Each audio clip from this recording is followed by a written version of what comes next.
ஆதிசக்தி வேற, பராசக்தி வேறயா?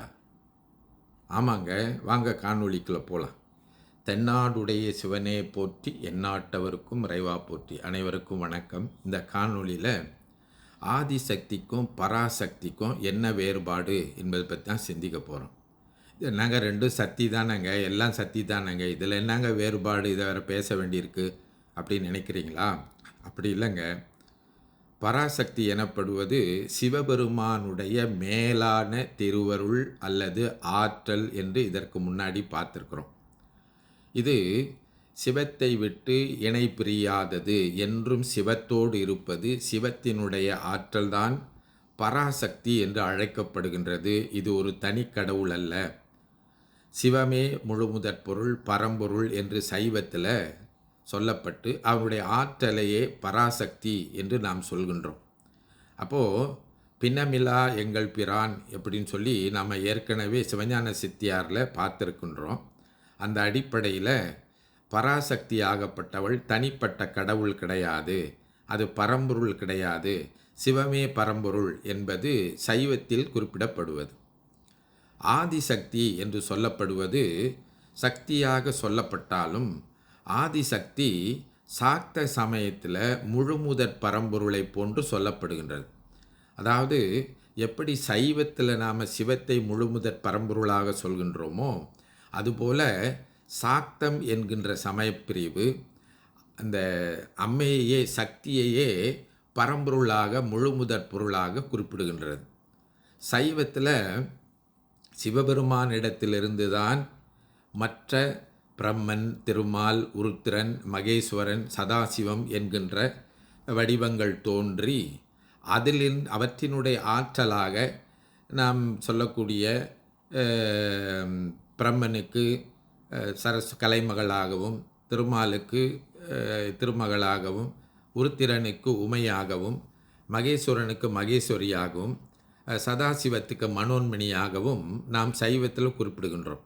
அப்படின்னு சொன்னால் சிவபெருமானே நேராக இந்த 5 தொழில்களை செய்கின்ற போது இந்த 5 பெயர்களையும் இந்த 5 சக்திகளையும் கொள்வதாக குறிப்பிடப்படுகின்றது. அது சம்பு பக்கம் என்று சொல்லுவார்கள்.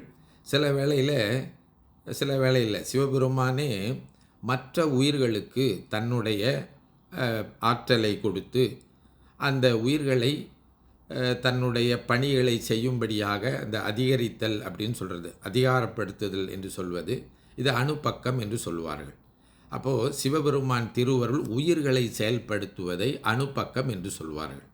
அப்போ சைவத்தில் எல்லா சூழ்நிலையிலும் சிவபெருமானுடைய திருவருள் தான் தானேயாகவும், அவனுடைய ஆற்றல் தான் தானேயாகவும், அடுத்து மற்ற உயிர்களை தொழிற்படுத்தி அவனுடைய திருவருளை அந்த உயிர்களுக்கு கொடுத்து அந்த திருவருளின் ஆற்றல்களாக அந்த உயிர்களினுடைய சக்திகளை குறிப்பிடுவதாக சொல்லப்பட்டிருக்கின்றது. இப்படி சொல்வதனால சைவத்தில் பரம்பொருள் எனப்படுவது சிவபெருமான் தான். அந்த சிவபெருமானுடைய ஆற்றலை சக்தி என்று குறிப்பிடுகின்றோம். அப்போ சக்தி எனப்படுவது தனி ஒரு கடவுள் கிடையாது என்று நம்முடைய சைவத்தில் குறிப்பிடப்படுகின்றது. அதனால் சைவத்தில் சொல்லப்படுகின்ற கலைமகள், திருமகள், மலைமகள், உமை, அடுத்து நாம் சொல்லக்கூடிய மகேஸ்வரி, மனோன்மணி என்பவை எல்லாம் சிவனுடைய திருவருளாகவே பார்க்கப்படுகின்றன என்று தான் இதற்கு முன்னால் உள்ள காணொளியில் நாம் சிவஞான சித்தியார்லேருந்தோ திருஞான சமுத்திரருடைய பாடலிலிருந்தோ இப்படி வருகின்ற பராசக்தி ஒருத்தி என்று பார்த்தோம். ஆனால் இந்த சாக்த சமயத்தில் இந்த சக்தியை, ஆதிசக்தியை அவளையே பரம்பொருளாக குறிப்பிடுகின்றார்கள். இது தேவி பாகவதம் என்று சொல்லக்கூடிய பாகவதத்திலும் புராணத்திலும் தேவி மகாமித்யம், மார்கண்டேய புராணம் போன்ற புராணங்களில் தேவியை, அதாவது சக்தியை, ஆதிசக்தியை பரம்பொருளாக குறிப்பிட்டிருக்கின்றார்கள். இந்த புராணங்கள் சாக்த புராணங்களாக இருப்பதனால சக்தியே எல்லாவற்றிற்கும் மேலான சக்தி, அதாவது ஆதிசக்தியே எல்லாவற்றிற்கும் மேலான சக்தி என்று சொல்லி இந்த ஆதிசக்தியில் இருந்து தான் சிவன், திருமால், பிரம்மன் போன்ற கடவுளர்கள் தோன்றினார்கள் என்றும் அந்த கடவுளுடைய திருவருளாகத்தான் ஆதிசக்தி, கலைமகள், திருமகள், உமை இப்படியெல்லாம் வருவதாக சொல்லப்படுகின்றது. அதிலிருந்து தான் இன்னும் நாம் பார்க்கக்கூடிய துர்க்கை, காளி போன்ற மற்ற வடிவங்கள் எல்லாம் வருவதாக சொல்லப்படுகின்றது. அதனால் ஆதிசக்தி சகுன மற்றும் நிர்குண வடிவங்களில் இருப்பதாக சொல்லப்படுகின்றது. எனவே ஒரு முறை பிரம்மா, திருமால், சிவன் போன்றவர்களுக்கு ஆதிசக்தியே ஆற்றல்களை கொடுத்து அந்த ஆதிசக்தியிலிருந்தே அவர்களெல்லாம் தோன்றியதாக இந்த தேவி பாகவதத்திலே சொல்லப்பட்டிருக்கின்றது. அடுத்து சக்தியினுடைய வடிவங்கள் எல்லாம் இந்த ஆதிசக்தியிலிருந்து தான் தோன்றியவை என்பதை நிர்குண வடிவங்கள் என்று சொல்கின்றார்கள். எனவே ஆதிசக்திக்கும் பராசக்திக்கும் என்ன வேறுபாடு என்று சொன்னால், பராசக்தி சிவபெருமானுடைய திருவருளாக சொல்லப்படுகின்றது, ஆதிசக்தி பரம்பொருளாக சொல்லப்படுகின்றது. எனவே இந்த படைத்தல், காத்தல், அழித்தல், மறைத்தல் என்று சொல்லக்கூடிய 5 தொழில்களையும் ஆதிசக்தி செய்வதாக சாக்தத்திலே சொல்லப்படுகின்றது. ஆனால் சைவத்திலே பராசக்தி எனப்படுபவள் சிவபெருமான் 5 தொழில்கள் செய்வதற்கு, படைத்தல், காத்தல், அழித்தல், மறைத்தல், அருளல் என்ற தொழில் செய்வதற்கு அவனுடைய திருவருளான பராசக்தி துணை நிற்கின்றது என்று சொல்லப்படுகின்றது. எனவே சைவத்தில் சக்தியை சிவபெருமான் திருவருளின் ஆற்றலாகத்தான் பார்க்கப்படுகின்றது. பராசக்தி தனி ஒரு கடவுளாக, பரம்பொருளாக பார்க்கப்படுவதில்லை. ஆனால் ஆதிசக்தி சாக்தத்தில் தனி ஒரு பரம்பொருளாக எல்லாவற்றையும் அவளே செய்வதாக பார்க்கப்படுகின்றது.